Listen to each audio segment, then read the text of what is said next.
Playing 3x3 and 5-on-5, is it all the same to a guy who loves the ball so much? Well, tonight we get to ask that and more from our guest. Let's welcome to BNC Studios, from the UAAP 3x3 to the MPBL, an all-around hoopster, Tonino Gonzaga. Hey, Cuz, welcome. Welcome here to the show. Welcome to the Scorecard.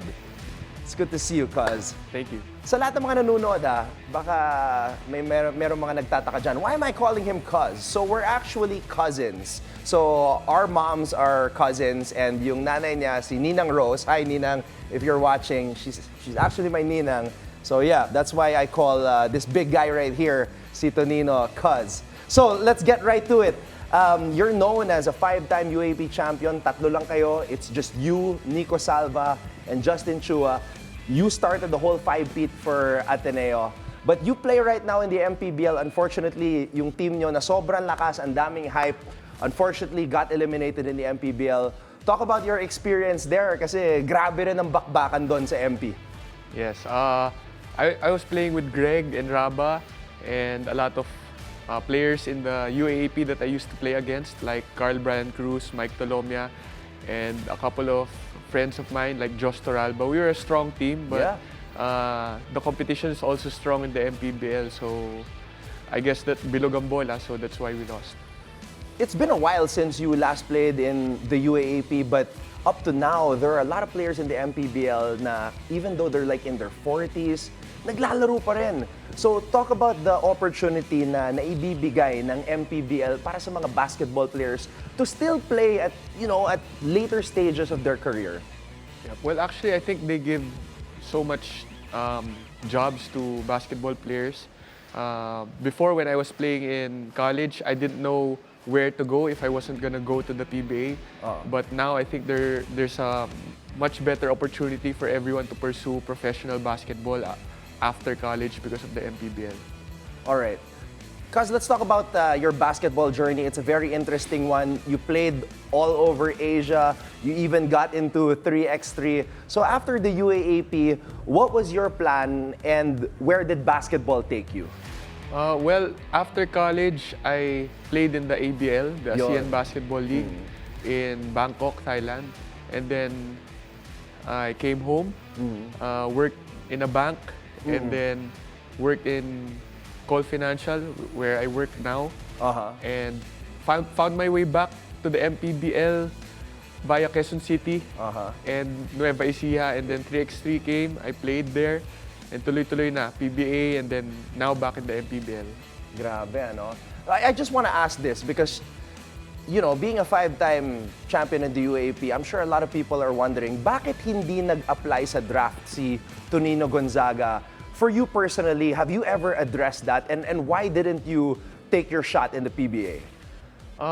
There were a couple of times, probably in college, I should have. I guess it was a lack of confidence and also a different type of market before. It was a team's market. It was a very tight job market for a basketball player before, after college.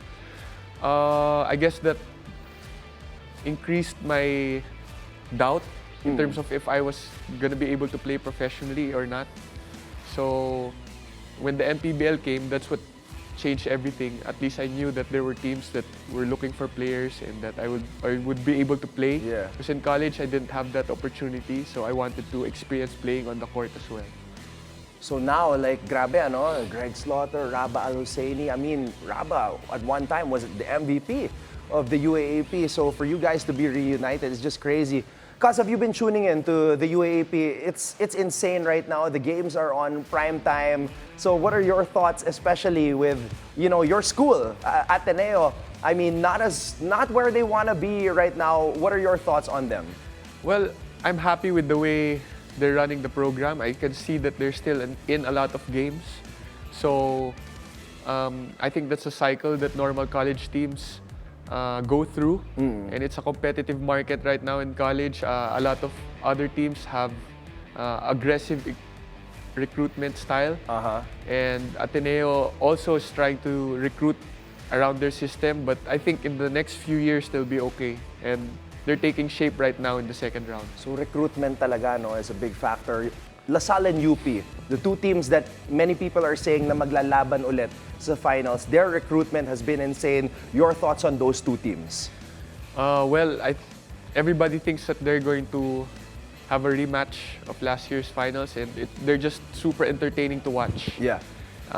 So many talented players, high-flying players, also the most skilled players I've ever seen play. Yeah. Kevin Cambao, Kagulangan, Francis Lopez, and a lot of the wingmen in both teams are really talented. Who's your favorite player now to watch in the UAP?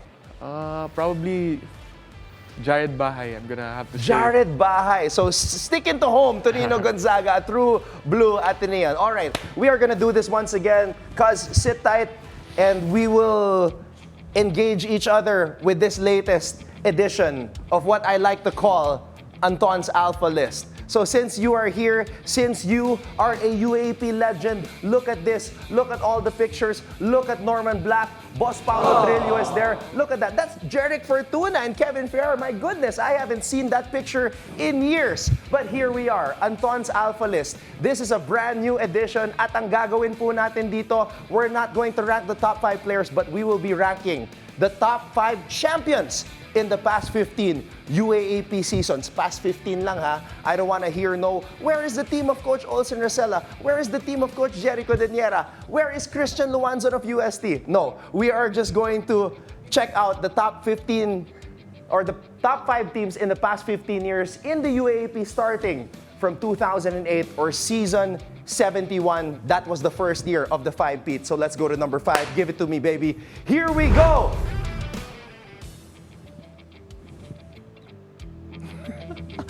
I'm waiting for it.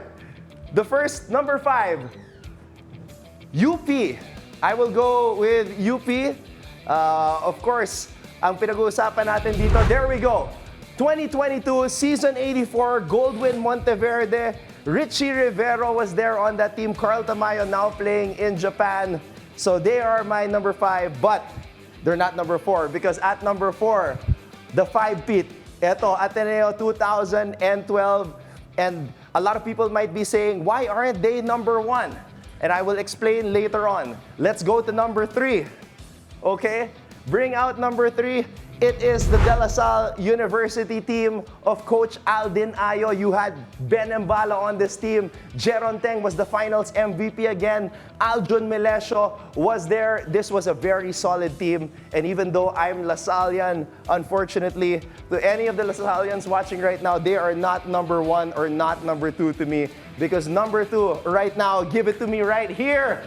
Bang! The Ateneo Blue Eagles.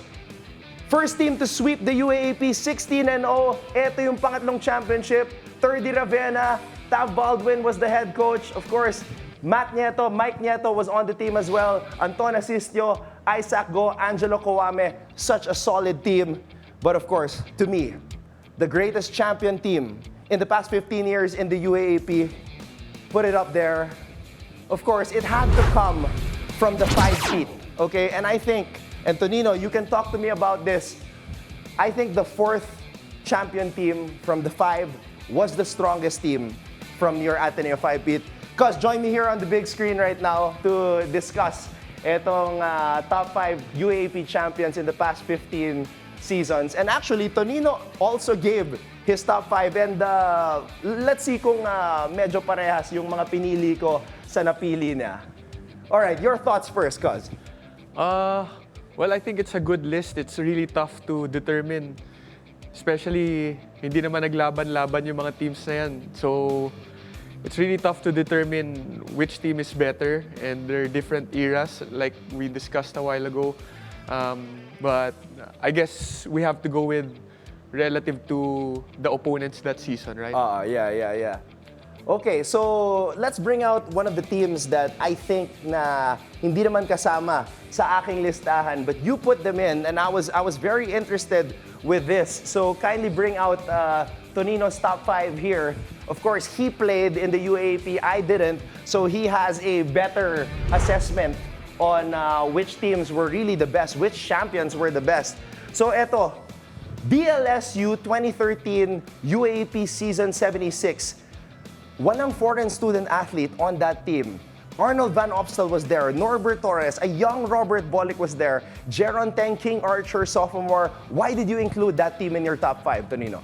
I really like the sibling rivalry in play in the finals when Jeron and Jeric were playing against each other, and you saw the heart that DLSU had to pull through for this championship. And I also knew some of the players there. I went against some of the players. I think they deserve to be in the top 5 since 2008. And I will give a huge shout out to the coach of that team, who was my coach in high school, Coach Juno Sauler. Really had those players ballin' despite not having the presence of a foreign student athlete. L.A. Revilla was also on that team. Almon Vosotros. Shout out to all the Lasallians, all the Green Archers who were on that squad. Let's bring out the other teams because when Tonino submitted this list, nakita nila na these other teams were also part of my list. So, medyo nagkaiba ng konti. Mine is a little bit higher. Tonino's is here. What did you think about this team, Tonino? Well, I think it was one of the most dominant teams when they were playing in a per-game basis. Some games, they really blew out some teams because of their mayhem defense with Coach Aldin, and they brought back the press of that LaSalle was really known for before, so it was really enjoyable to watch, and they're really dominant that year. Yeah, that was a solid team. They had Big Ben Mbala coming in from Cebu, and of course that huge life-changing dunk at one point with the lob from Thomas Torres. Let's bring out the other teams here, and I think this team is ranked higher. Eto, you put UP at number 3, cause why do you think this UP team is stronger than these two? Well, I base it on how I remember them play in the finals, and I think they overcame a lot of adversity that time. They haven't won, I think, in a while. Yeah. Since 1986, actually. And the crowd was really rallying behind them. They're going up against a really strong Ateneo team, and they're actually really talented, and it's just now that we're realizing how talented that UP team is. Seeing where all their alumni are playing and also still playing right now, like JD Kagulangan, who hit the really iconic shot and made the pass to Malik Diouf the play before. So I think they really battled it out, unfortunately, against our Ateneo Blue Eagles. So how are you feeling when JD made that shot bilang isang Atenista? Honestly, I was amazed. That's coming from an Atenean. He made the right read following the pick and roll play where he passed it off to Malik Diouf. So he ran the pick and roll the same spot, and he was open for the 3, and he took it without hesitation. All right, let's bring out the last two right here. So we're the same. But this team, hindi natalo to eh. This was 16-0, the first team to do it. And there's gonna be a debate here. Could we bring out the number 1 team as well? Obviously, it's also gonna be this one, the 2011 and the 2019. There's a debate. Which of these Ateneo teams is the better team? Let's say magharap yung dalawa. Honestly, para sa'yo, I don't know if we can beat the 2019 team. I mean, because you had Greg. They're really talented. Greg in his collegiate prime. 30 was really playing well that year. He was unstoppable in the finals. I don't know anyone who can stop him from my team, but I guess it's a team effort. And what kind of competitor would I be if I wouldn't say our 2011 or whichever team in the finals can't beat this team? Okay, I can see two people who could try to contain 30, you and Kirk Long. And that's why I actually think this team is stronger than this one because Kirk was on that team. And I think a lot of people don't realize how good Kirk was. He could do everything. He could hit game-winning shots. He plays both ends of the court. And he go hard siya lagi eh. So I feel like that to me, that's why I think your 4-peat from the 5-peat is the strongest Ateneo team. Yep. Well, I think it was the culture also that we had. Obviously, the coaches, the assistant coaches of Ateneo have been there since the beginning, and they've been pushing a good culture. That's why the program has been successful for all these decades. And I think Kirk also embodied that culture. He was selfless. He could do anything. He could score 20 any night, but he gladly accepted this role. And I agree with you. All right, well, that will do it. This is our list of the top 5 UAAP men's basketball champions in the past 15 UAAP seasons. Let us know what you think. If you agree, disagree, violent reactions are welcome. Just do not hit below the belt. And that will do it for tonight's episode with the Ateneo legend, Tonino Gonzaga. Cuz, thank you so much for coming out and joining us for this episode. Thank you. And all the best in the next MPBL season. Thank you. All right.